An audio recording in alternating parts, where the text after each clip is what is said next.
Please don't take it off. Please don't take it off. The giant virgin mail order bride begs, but when the rancher removes the cloth, he froze. The giant mail order bride stood trembling before her new rancher husband, her massive frame dwarfed only by her terror as his calloused hands reached for the cloth wrapped around her shoulders. Please don't take it off, Magnolia Thornwell begged, her voice breaking, towering over Jasper Cordell by nearly 8 inches, even as she shrank into herself with shame. The virgin bride had traveled 3 days across the Montana Territory to marry this weathered rancher she'd never met, carrying a secret beneath that cloth, a secret that had destroyed every chance at love she'd ever had. But when the rancher slowly unwrapped the fabric despite her desperate pleas, revealing what she'd hidden for 7 years, he didn't just freeze. His entire body went rigid, his face drained of all color, and tears began streaming down his weathered cheeks. What could make a hardened Montana rancher weep at the sight of his giant mail-order bride's hidden truth? And why did this virgin woman believe that one piece of cloth was all that stood between her and complete rejection on her wedding night? 3 hours earlier, Magnolia had stepped off that dusty stagecoach in Copperhead Creek, and the entire town had gone silent. At 6 feet 2 inches, she wasn't just tall, she was a spectacle. Women clutched their children closer, men stared with mouths hanging open, then quickly looked away as if her size was something indecent, something shameful to witness. The stagecoach driver had actually laughed when he'd helped her down, a cruel chuckle that said everything about what the world thought of women like her. She'd heard it all before: freak, giant, unnatural, monster. 24 years of those words had taught Magnolia to make herself small in every way, except the one that mattered. Her body simply refused to shrink, no matter how much her spirit tried to. Then she saw him. Jasper Cordell stood beside the general store, hat in his hands, and Magnolia's heart had sunk straight through the floorboards of that wagon. He was tiny. Well, not tiny. 5'7" wasn't tiny for most men. But standing next to her, he looked like a boy. His face was weathered and kind, with crow's feet around gentle brown eyes that had seen too much sun and too much sorrow. His hands were small but strong, the kind of hands that knew honest work. And when he looked up at her, really looked, not with mockery or fear, but with something that almost resembled wonder. Magnolia had wanted to cry. This man had paid her travel fare, had sent letters for 6 months, had married her sight unseen based on one photograph that didn't show her full height. And now he was seeing what he'd bought, and the disappointment would come any second. It always did. Miss Thornwell? His voice was rough like gravel and honey mixed together. You're even more beautiful than I imagined. Magnolia had literally gasped. No one called her beautiful. No one. Mr. Cordell, in my letters, I tried to explain about my height. Jasper. Please, call me Jasper. He smiled, and it transformed his whole weathered face into something young and hopeful. And I know exactly how tall you are, Magnolia. You told me in your 3rd letter, 6'2" in your bare feet, 6'4" in boots. I read that letter so many times I memorized it. He stepped closer, craning his neck to look up at her. I'm 5'7" on a good day when I wear thick socks. Does that bother you? Did it bother her? This man was asking if his size bothered her, when she'd spent her entire life being rejected for hers. Magnolia had felt something crack open in her chest, something that had been sealed shut since the fire 7 years ago. No, she whispered, no, it doesn't bother me at all. The Reverend married them 30 minutes later in a ceremony that felt both rushed and eternal.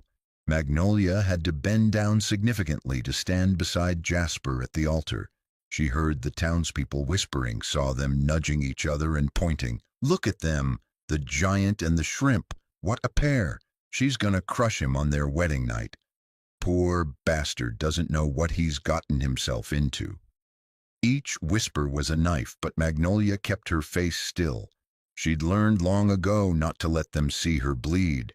But then Jasper had taken her hand, his small, rough palm barely covering half of hers, and he'd squeezed it, not gently, not apologetically, but firmly, purposefully, like he was saying without words, "I chose you. I see them staring and I don't care. You're mine now and I'm yours, and that's all that matters." When the Reverend pronounced them man and wife, Jasper had stood on his tiptoes to kiss her, and Magnolia had bent down to meet him halfway. That kiss, chaste and brief as it was, had tasted like hope, like maybe, just maybe, this wouldn't end the way everything else in her life had ended. In rejection, in shame, in fire. The wagon ride to his ranch took 2 hours, and Magnolia spent most of it sitting in the back because Jasper had quietly explained that both their weights combined might be too much for old Bessie, his mare. He'd said it kindly, practically, but Magnolia had still felt the familiar burn of humiliation. Too big, too heavy, too much. She watched the Montana landscape roll past, endless golden plains meeting purple mountains, sky so big it seemed to swallow everything. It was beautiful and terrifying in its emptiness. Jasper had said the nearest neighbor was 3 days' ride away. 3 days. They would be completely alone. No one to hear her scream if this man turned out to be like the others. No one to help if he decided that a woman her size needed to be broken, tamed, put in her place. But Jasper just drove the wagon and hummed an old hymn, occasionally pointing out landmarks. "That's Copper Ridge there. Sometimes you can see elk at dawn. And over there, that creek runs year-round. Good fishing if you like trout." He talked to her like she was a person, not a curiosity. Like they were partners setting out on an adventure together, not a buyer who'd purchased faulty goods and was trying to make the best of it. When they finally reached his ranch, Magnolia's breath caught. It wasn't grand, just a sturdy log cabin, a barn, some corrals holding maybe 30 head of cattle. But it was maintained with obvious care and pride.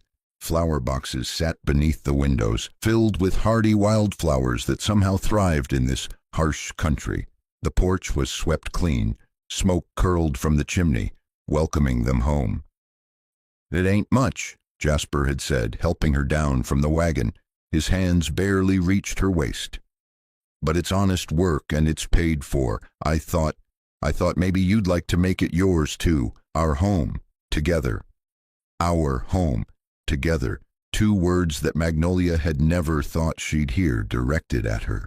She'd looked down at this small, weathered rancher who was offering her not just shelter but belonging, and something in her chest had started to ache with a feeling she couldn't quite name. It felt dangerous, like standing too close to a fire, like wanting something so badly that losing it would destroy you. She'd been destroyed once already.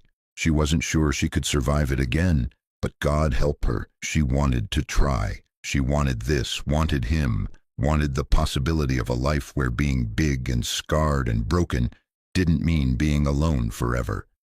Jasper showed her through the cabin, and Magnolia noticed everything. 2 rooms total, the main living area with kitchen and fireplace, and a bedroom with 1 bed.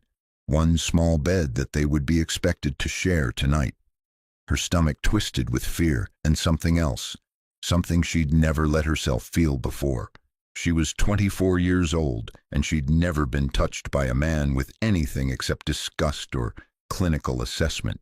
The doctors after the fire examining her burns, the men who'd courted her briefly before seeing her scars and fleeing. No one had ever touched her with desire, with tenderness, and tonight this man, this stranger who was now her husband, would have every legal and moral right to claim what he'd paid for, to consummate their marriage, to take her virginity whether she was ready or not. "I can sleep in the barn," Jasper said suddenly, and Magnolia realized she'd been staring at the bed with visible panic on her face. If you need time to adjust, Magnolia, I know this ain't a conventional marriage. You don't know me. I don't really know you beyond letters. I won't force nothing on you that you're not ready for." Magnolia had turned to look at this man, really look at him, and felt that dangerous ache in her chest grow stronger. Every other man who'd shown interest in her had made demands, had expectations, had wanted to conquer the giant woman, to prove something to themselves, to other men, to the world. But Jasper just stood there looking tired and kind and achingly lonely, offering to sleep with the horses rather than make her uncomfortable. Something about that kindness cracked through the walls Magnolia had spent 7 years building around her heart. "You're my husband," she said softly, her voice trembling. "The barn is for animals, not men." His smile could have lit up the entire Montana territory. They ate dinner together as the sun set, venison stew that Jasper had made himself, warm bread from town, coffee strong enough to wake the dead. Magnolia watched him move around the small kitchen with practiced ease, and she'd gathered the courage to ask the question that had been burning in her mind. "Your first wife, Abigail, she taught you to cook?" Jasper's face had clouded over immediately, and Magnolia wished she could take the words back, but he sat down across from her, his small hands wrapped around his coffee cup, and he'd answered honestly. "Abigail died 4 years back. Cholera outbreaks swept through 3 counties. She was a good woman, small, delicate, everything a proper wife should be." The implication hung in the air between them like smoke. Everything you're not." But then Jasper continued, and his words surprised her again. "She was also mean-tempered when crossed, stubborn as a Missouri mule, and couldn't shoot worth a damn. Burned everything she tried to cook, and once punched a traveling preacher who suggested women shouldn't speak in church." He smiled sadly, stirring his coffee. "I loved her fierce, Magnolia. Loved her with everything I had. But I ain't looking for another Abigail. I'm looking for a partner, someone strong enough to handle this life out here. Strong enough like you." He'd stood then, extending his hand across the table. His palm was calloused and scarred and small, but when Magnolia placed her much larger hand in his, it felt like something clicking into place, like 2 pieces of a puzzle that shouldn't fit but somehow did. "Jasper, there's something you should know about me," Magnolia heard herself saying. "Something I didn't mention in my letters because I was afraid you'd—" She couldn't finish. "Afraid you'd reject me like everyone else. Afraid you'd send me back. Afraid you'd look at me with the same disgust I see every time I catch my reflection and see what the fire made me." Jasper squeezed her hand gently. "We all got secrets, Magnolia. Things we're ashamed of. Things we wish we could change, but can't." His brown eyes were steady on hers, and there was something in them, some shadow of old pain, that made Magnolia wonder what secrets this small, kind rancher carried. "Your secret," he said quietly, "is it something that'll hurt me or the ranch?" She shook her head. "Then the rest we can figure out together." Night fell over Montana like a heavy quilt being pulled across the sky, and Magnolia found herself standing in the small bedroom, hands shaking as she unbuttoned her traveling dress. Jasper had given her privacy to change, waiting outside by the fireplace like a gentleman. She could hear him out there, moving around, the creak of floorboards under his boots. In a few minutes he would come through that door. He would see her in her nightgown. He would expect, he had every right to expect, to consummate their marriage, to make her his wife in body as well as name. And when he did, he would discover what she'd been hiding, the thing that had destroyed every other chance at love she'd ever had. The physical proof of her failure, her curse, her unworthiness to be loved. Magnolia stood in front of the small mirror, wearing only her simple cotton nightgown now, but over it, wrapped around her shoulders and back like always, was the thick shawl, the cloth, her constant companion for 7 years. She never took it off in front of anyone. Never, even in the height of summer, even when the heat was unbearable, she kept it on. Because what was underneath was worse than any discomfort. What was underneath proved that she was marked, cursed, touched by the devil himself, as the church ladies back home had whispered. No man could love a woman who carried hell's fingerprints on her skin. She'd learned that lesson 3 times over. 3 men who'd courted her, who'd seemed interested, who'd made her hope, and all 3 had fled the moment they saw what was beneath the cloth. Her hands gripped the shawl tighter, knuckles white. Maybe she could keep it on. Maybe in the darkness Jasper wouldn't insist she remove it. Maybe she could bear his touch just this once, give him what he'd paid for, and then what? Live the rest of her life hiding from her own husband, flinching away from his hands, never letting him truly see her? That wasn't a marriage. That was a prison, and Magnolia was so tired of being imprisoned by shame, so tired of the weight of this secret crushing her chest every single day, so tired of being afraid. "Jasper," her voice came out as barely a whisper. You can come in now." The door opened and Jasper entered, already changed into his union suit, looking somehow even smaller in the lamplight. Vulnerable. His eyes found hers immediately, and Magnolia saw concern there. Gentleness, but also desire, a spark of it that made her stomach flip in a way that was both terrifying and thrilling. "Maggie," he said softly, using the nickname for the first time. "I meant what I said earlier. We don't have to do nothing you're not ready for. We can just sleep. Just lie beside each other. Take our time getting to know." "I want to," Magnolia interrupted, and she was surprised to realize it was true. Despite the fear, despite the shame, despite everything, she wanted this, wanted him, wanted to know what it felt like to be touched with tenderness instead of disgust, wanted to be wanted. "I want to be your wife, Jasper, truly. But you need to see first. You need to know what you married before we go any further." She turned her back to him, unable to meet his eyes for what came next. Her hands clutched the shawl so tightly, her fingers ached. "When I was 17, she began, and her voice sounded strange to her own ears, distant and hollow, like she was telling someone else's story. "Our family barn caught fire in the middle of the night. My parents, my 2 younger brothers, Thomas and William, they were all inside sleeping in the loft. We'd had guests and the house was full, so the boys thought it would be an adventure to sleep in the hay." Her throat closed up, but she forced herself to continue. Jasper deserved to know, deserved to understand what he was getting. "I woke up to screaming. I could see the flames from my bedroom window, orange and red, turning night into day. I ran. Didn't even put on shoes, just ran." The memories crashed over her like they always did, vivid and terrible. The heat of the flames, the sound of timber cracking, her brother's screams. "I made it inside before anyone could stop me. The smoke was so thick I couldn't see, couldn't breathe. I found them huddled in the corner. Mama, Papa, Thomas, William. Papa was trying to break through the wall with his bare hands, trying to make a hole big enough for the boys to fit through. I grabbed Thomas, he was only 8, and I started pulling him toward the door. But then..." Her voice broke completely.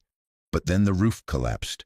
A burning beam, massive and heavy, fell right across my back, pinned me to the ground. I couldn't move, couldn't breathe. The weight of it, the fire eating through my dress, burning my skin. I screamed and screamed. Tears streamed down Magnolia's face, dripping onto the wooden floor. My father, God rest his soul, he found strength I'll never understand. He lifted that beam off me, lifted it with his bare hands, even though it was on fire, even though it was burning him too. He threw me toward the door, literally threw me like I weighed nothing. I landed outside in the dirt. The last thing I heard was him shouting, 'Run, Magnolia, run!' And then the whole barn came down. The entire structure just collapsed in on itself. I tried to go back in, tried so hard, but the flames were too high, too hot. I could hear them inside, hear them burning, hear them dying, and I just stood there like a coward and listened. The silence in the room was absolute.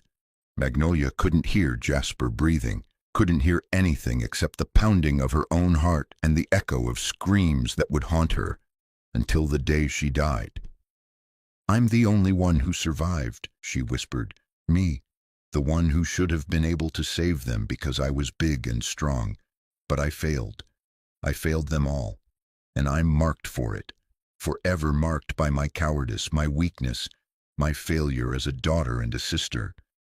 Her hands loosened slightly on the shawl. "The burns, they cover my whole back and left shoulder. The doctor said I was lucky to survive." "Lucky?"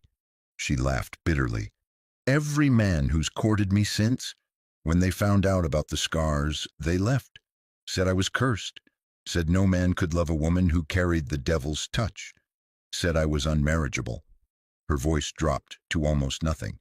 "So if you want to send me back to town tomorrow, I'll understand. I'll leave quietly. I won't make a fuss or ask for anything. But I can't let you touch me without knowing what's underneath this cloth, without seeing what you really married."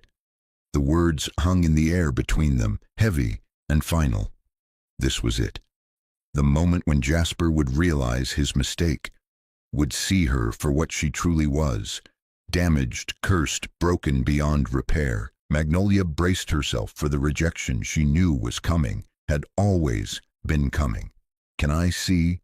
Jasper's voice was so quiet she almost didn't hear it. Magnolia's entire body went rigid. This was it, the end of the brief, beautiful dream. "Please," she begged, her voice cracking on the word. "Please don't take it off. Just leave it. We can do this in the dark. You won't have to see. You won't have to look at what I've become. Just please, please don't make me." "Maggie." Jasper's hand touched her elbow, so gentle it was like a butterfly landing. "May I?" She couldn't speak, couldn't breathe, couldn't do anything except give the smallest nod. And then Jasper's hands, small and calloused, and infinitely careful, reached up and slowly began to unwrap the shawl from her shoulders. He had to stretch to reach, had to stand on his toes, but he moved with such deliberate gentleness that Magnolia felt fresh tears spring to her eyes. The cloth fell away like shame itself, pooling on the floor at her feet. The thin cotton of her nightgown did nothing to hide the scars, nothing to soften the reality of what she was.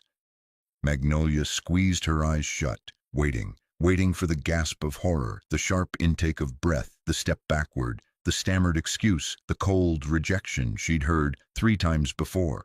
Instead, she heard something that made her blood freeze in her veins, a choked sob.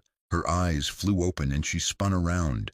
Jasper stood there, his face pale as death, his entire body rigid and trembling. Tears poured down his weathered cheeks. His small hands shook at his sides. His mouth opened and closed, but no sound came out. This was worse than rejection. This was horror. This was disgust so profound he couldn't even form words. Magnolia felt her heart shatter into 1,000 pieces. "I'm sorry," she whispered desperately, reaching for the shawl to cover herself again. "I'm so sorry. I should have told you before you married me. I should have—" "You think you're the only one who's marked?" Jasper's voice came out strangled, raw with emotion. Magnolia froze. "What? You think you're the only one carrying scars?" His hands went to the buttons of his union suit, and before Magnolia could process what was happening, he pulled the garment over his head and let it drop to the floor, and Magnolia's breath stopped, completely stopped, because Jasper's entire torso was a landscape of burn scars, worse than hers, so much worse. Thick, white, ropey tissue covered his chest, his stomach, wrapped around his sides like twisted vines. Old scars, the kind that spoke of agony beyond imagining and years of pain that never quite faded. The kind of scars that changed a person at their very core. "Confederate prison camp," Jasper whispered, his voice shaking like leaves in a storm. "Andersonville, Georgia, 1864. I was 18 years old, just a boy, really, captured at the Battle of Kennesaw Mountain." His hands touched his chest, tracing the worst of the scars almost unconsciously. They packed us in there like animals. 30,000 men in a space meant for 10. No shelter, no medicine. Boys dying every day from disease and starvation. And then one night, the guards set our barracks on fire. Just set them ablaze while we were sleeping inside. Locked the doors from the outside. Magnolia's hand flew to her mouth, horror washing over her. "Oh God, Jasper. I watched 37 men burn alive," he continued, tears streaming freely now. "I can still hear their screams, still smell the smoke and burning flesh. I only survived because I was small, small enough to fit through a gap in the floorboards, to squeeze my body through a space no normal-sized man could fit. But not before the flames found me, not before the fire claimed its price." He looked up at her, and the anguish in his eyes was so raw, so devastating, that Magnolia felt her own tears start flowing again. "You think you failed your family? Maggie, I left those men screaming. I saved myself and let them die. I could have stayed, could have tried harder to help them, but I ran like a coward, and I've carried that shame every single day for 12 years. "Abigail never saw these scars," Jasper said quietly. "Not truly. She knew they were there, but I always kept my shirt on, always kept the lights low, always hid what the fire made me because I was too ashamed, too broken, too convinced that if she really saw the monster underneath, she'd leave." He stepped closer to Magnolia, close enough that she could see every line of pain etched into